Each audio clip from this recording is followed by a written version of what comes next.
लागम होता. पत्राचा विषय असा आहे, एका बापानं वयात येणाऱ्या मुलाला किंवा मुलीला लिहिलेलं पत्र. ओके, काय अपेक्षा असते पालकांची थोडं लक्ष घ्या. माझ्या लाडका मुला किंवा मुली, मी हे असं तुला पत्र लिहितो बघ, वाच आणि ठरव. जगणं, नशीब आणि अपघात. जगणं, नशीब आणि अपघात या तीन गोष्टी कधी घडतील बिघडतील सांगता येत नाही. सगळंच अतर्क्य, त्याचा तर्क लावू शकत नाही आपण अमुक इतके दिवस जगू हे कोणी सांगू नाही शकत. त्यामुळे काही गोष्टी वेळेवर बोललेल्या बऱ्या. मी बाप आहे तुझा, मी तुला जे काही सांगेन ते इतर कोणी कदाचित कधीच नाही सांगणार. मी माझ्या आयुष्यात ज्या चुका केल्या त्या तुला टाळता आल्या तर तुझे कष्ट, जीवाचे चटके आणि मनाचा त्रास बराच कमी होईल. म्हणून काही गोष्टी तुला सांगतोच. माणसाविषयी मनात कधीच आकस ठेवू नको. कुणाचा द्वेष करू नकोस. तुझ्याशी काय चांगलंच वागलं पाहिजे अशी इतर लोकांवर काही आपण सक्ती नाही करू शकत. त्यामुळे ते असंच का वागतात असं म्हणून तंतनू नको. तुझ्याशी कायम चांगलं वागण्याची जबाबदारी फक्त माझी आणि तुझ्या आईचीच आहे. तेव्हा जी माणसं तुझ्याशी चांगलं वागतात त्यांच्याशी चांगलं वागतात. पण हे कायम लक्षात ठेव की प्रत्येक माणूस प्रत्येक गोष्ट कुठल्या ना कुठल्या हेतुपोटी करतो. त्यामुळे जी माणसं गोड बोलतात, तुझ्याशी कायम चांगली वागतात, त्यांना तू खरंच आवडतो असं काही नसेलही. जरा माणसं तपासून बघ. पटकन मित्र बनवून पूर्ण विश्वास टाकण्याची घाई करू नकोस. जगणं कशानेच व कुणामुळेच थांबत नाही. त्यामुळे माणसं तुला सोडून जातील, नाकारतील, झिडकारतील किंवा ज्याच्यावर तू जीव तोडून प्रेम केलंस ते तुझ्या आयुष्यातून निघून जातील. तेव्हा हेच कायम लक्षात ठेव की कुठल्याही माणसामुळे आपलं जगणं थांबत नाही, कधीच नाही. आयुष्य फार छोटं आहे, तीच तुझी खरी पुंजी आहे. त्यामुळे आज वाया घालवलास तर उद्या कदाचित जगणंच तुला सोडून जाईल. त्यापेक्षा आज मनापासून अभ्यास कर, जग, आनंदी राहा. प्रेम ही क्षणिक आणि चंचल भावना आहे. ती काळाप्रमाणे आणि मूड प्रमाणे बदलते. ज्याच्यावर तू जीवापाड प्रेम करतोस तेच समजा तुला सोडून गेले तर जरा धीर धर. काळाच्या मोहाने या जखमाही भरून निघतील. प्रेमात पडलास तर तेच सगळ्यात सुंदर आणि अतिव चांगलं असं समजू नकोस. आणि प्रेम भंग झाला म्हणून त्या दुःखालाही जास्त कवटाळून बसू नकोस. अनेक यशस्वी माणसांनी शिक्षण अर्धवट सोडले तरी ते यशस्वी झाले. अशा कहाण्या तू वाचल्या असशील. पण याचा अर्थ असा नाही की तू शिक्षण सोडलं की तू यशस्वी होशील.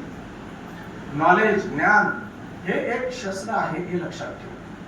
शून्यातून स्वर्ग निर्माण करता येतो हे खरं आहे, पण कुठल्या तरी शून्यापासून आधी सुरुवात तर करायला लागेलच ना. माझी अपेक्षाच नाही की मी म्हातारा झाल्यावर तू मला सांभाळास. मी तुला जन्मभर पोसणार नाहीच. तू स्वतःच्या पायावर उभा राहशील तोपर्यंत तुला सपोर्ट करणं ही माझी जबाबदारी. त्यानंतर तुला बस मधून फिरायचं, कार मधून फिरायचं की लिमोजिन मधून फिरायचं ते तू बघ. गरीबच राहायचं की श्रीमंत व्हायचं हा तुझा निर्णय तू घ्यायचा. आणखी एक शेवटचं, मी अनेकदा लॉटरीचं तिकीट काढलं ते कधीच लागलं नाही. एका रात्री श्रीमंत होता येत नाही. श्रीमंत व्हायचं असेल तर मेहनत करावीच लागते. जगात फुकट कधीच काहीच मिळत नाही. तुझा बाबा.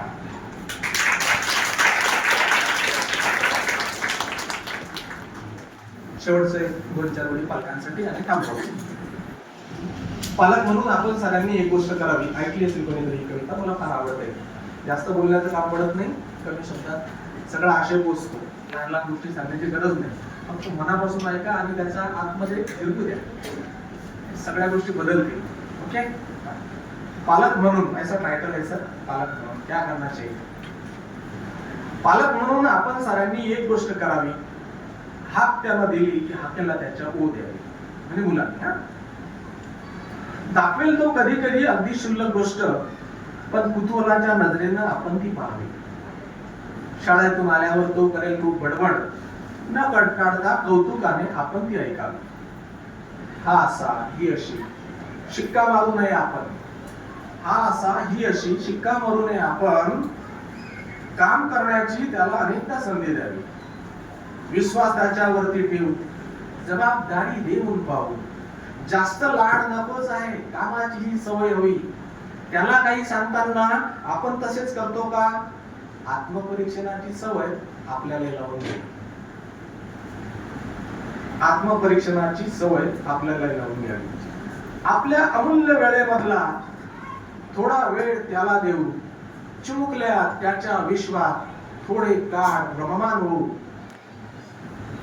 खेळू त्याच्या बरोबर, बाहेर फिरायलाही जाऊ.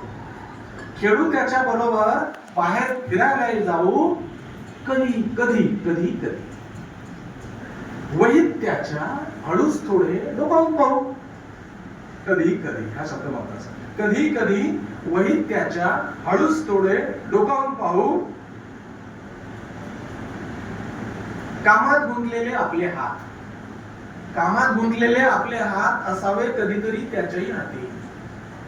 त्याला वाटावे पालक नाही, पालक नव्हे, हे तर आपले सखे सोबती, हे तर आपले सखे सोबती. येणाऱ्या दिवाळीच्या पुन्हा शुभेच्छा देतो. येणारी दिवाळी सुख समृद्धी भरभराटी जाओ. दिवाळी नंतरचे जे प्लॅनिंग आहे ते सगळे मोबाईलवर येतील. टाइम टेबल आपल्याकडे आहे, तो तुम्हाला लाईव्ह टेस्टचा टाइम टेबल नेक्स्ट इयर तो तुम्हाला मिळणार आहे. सगळ्यांना मुलांना तो आपल्याला द्यायचा आहे बक्षीस वितरण झाल्यानंतर. आता आपण 10 मिनिटात बक्षीस वितरण करूया आणि त्याच्यानंतर थांबूया. ठीक आहे, धन्यवाद मला ऐकून घेतल्याबद्दल.